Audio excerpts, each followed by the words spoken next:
Nous passons aujourd'hui au vocabulaire. Nous sommes toujours dans le livre de Naramus, la chèvre biscornue.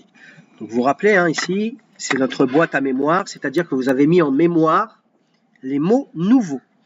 Donc ici, les enfants, on a un coq. Dans l'épisode numéro 2 qu'on a vu un coq qui arrive. Donc le coq, il fait un bruit particulier le matin, il réveille tout le monde avec ce bruit. On écoute.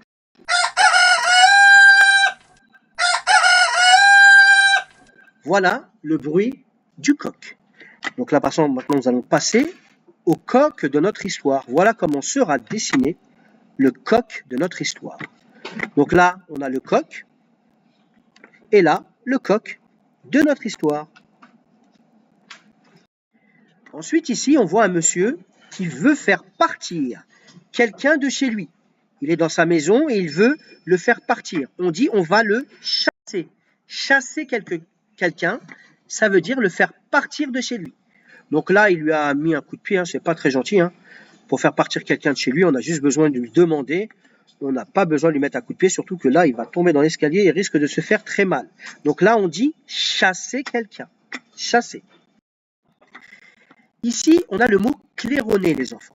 En réalité, le mot claironner, dans notre histoire, ça veut dire crier fort. Vous vous rappelez ce mot, de cette image, on l'avait déjà vu dans le premier album, La sieste de Moussa, c'est crier fort. Mais le vrai sens du mot claironner, ça veut dire jouer du clairon. Et ici, on voit le clairon, c'est un instrument de musique. Le vrai sens du mot, c'est jouer, c'est-à-dire faire de la musique avec un clairon. On va écouter un peu le son du clairon.